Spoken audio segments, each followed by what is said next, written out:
ज्ञान प्रकाशक भवदुःख विनाशक मोक्ष प्रदायक भक्त उद्धारक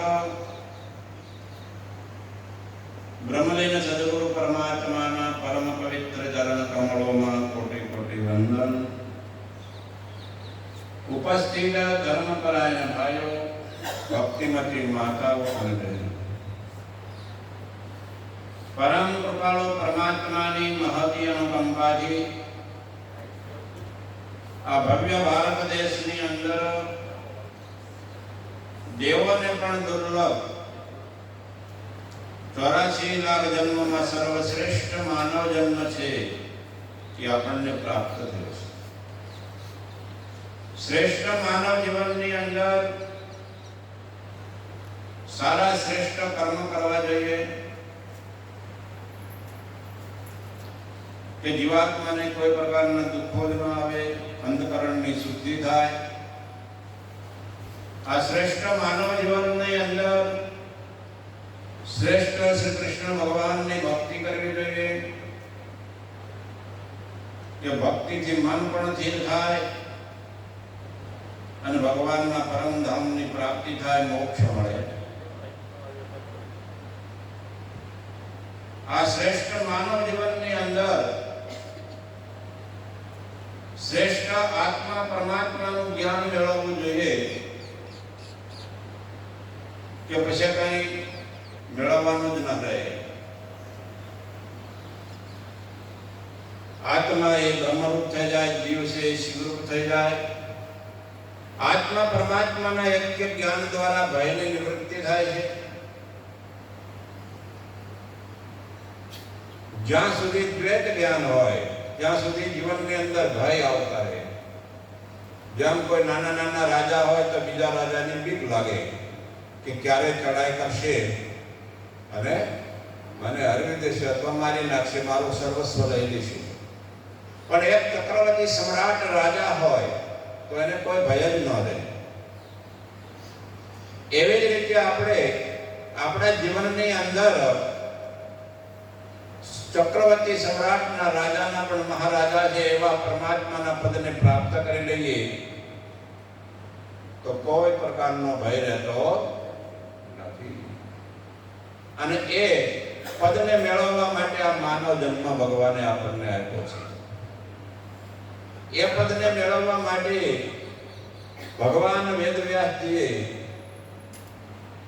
वेदादि सर्व शास्त्र नो सार रूप से श्रीमद् भागवत शास्त्र ની રચના કરી છે।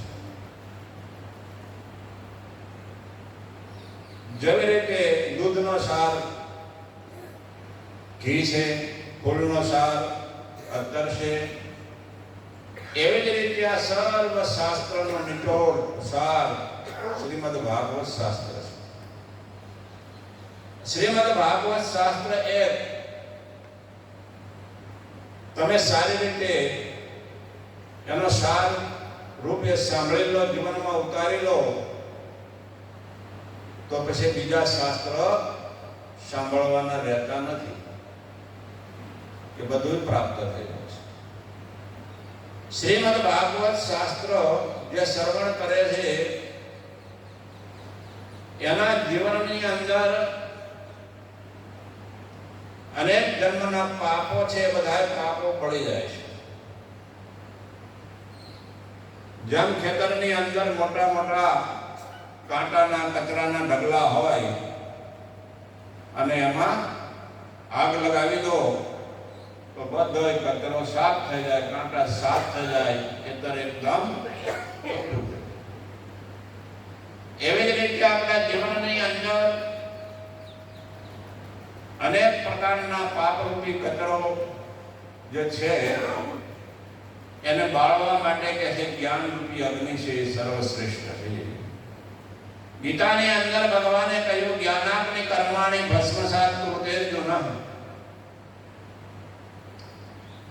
के हे अर्जुन ज्ञान रूपी अग्नि छे ए जीवात्माने जेटला दुख देवा वाळा कर्मो छे ए बधाय कर्मने बाळी दे छे। दुखનું કારણ શું છે?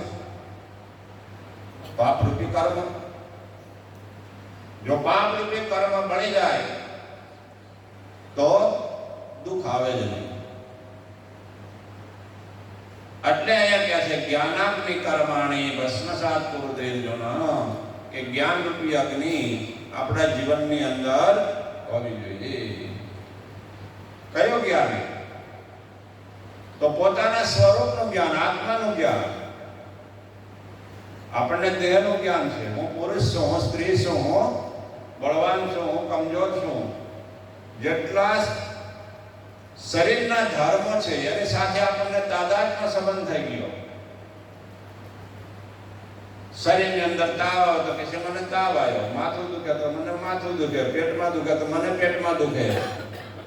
શરીરની અંદર જે જે થાય છે પોતાના માની લે છે. શરીર કર્મ કરે તો કે મેં આજે પુણ્ય કર્યું. શરીર દ્વારા જે જે કર્મ થાય છે એની અંદર આ જીવ હું માની લે છે, હું કરતા છું, હું કરું છું. તો ભગવાન અને શાસ્ત્ર કહે છે જ્યાં સુધી જીવ કરતા ભોગતા થઈને કર્મ કરશે ત્યાં સુધી એ કર્મનું ફળ ભોગવવા માટે એને જન્મ લેવો પડશે. એટલે મહાભારત ઇત્યાદિની અંદર કીધું કર્મણા બદ્ધતે જંતુ. આ જીવનમાં કર્મને લઈને જન્મ મરણના ચક્રના બંધનમાં પડે છે. એટલે ભગવાને કીધું કે તમે કોઈ કામના વાળા કર્મ ન કરો, સકામ કર્મ ન કરો, તો એ કર્મ બંધન તમને કરશે નહીં. કર્મણ્યેવાધિકારસ્તુ મા ફલેષુ કદાચન. કે કર્મ કરવા એ આપણી ફરજ છે, કર્તવ્ય છે, આપણો ધર્મ છે, પરંતુ ફળની કામના રાખ્યા વગર. તો એ કર્મ આપણું અંતકરણ શુદ્ધ કરશે સાથે સાથે. અને અંતકરણ શુદ્ધ થશે ત્યારે આપણા જીવનની અંદર યોગ્યતા, પાત્રતા આવશે કે જેથી આપણે જ્ઞાન શ્રવણ કરીએ એ આપણા હૃદયમાં સમજાશે અને સ્થિર થઈ શકશે, રહી શકશે.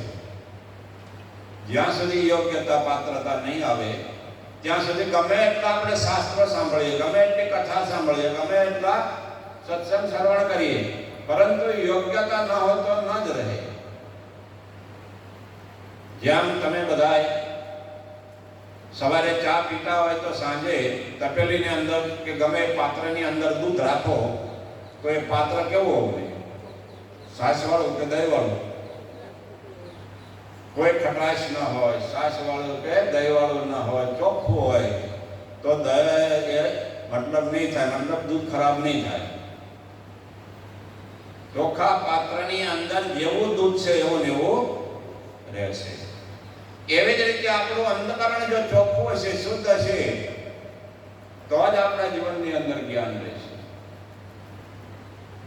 એટલે ગીતાની અંદર પણ ભગવાને 6 અધ્યાયની અંદર એટલે કીધું કે નિષ્કામ કર્મ કરીને અંતકરણને શુદ્ધ બનાવો. જેમ આપણે દૂધ લાવો તો પહેલા પાત્ર એકદમ ચોખ્ખું કરી નાખો, એવી જ રીતે આપણા જીવનની અંદર આ અંતકરણ રૂપી, મન રૂપી જે કહો એ પાત્ર શુદ્ધ હોવું, તો જ એને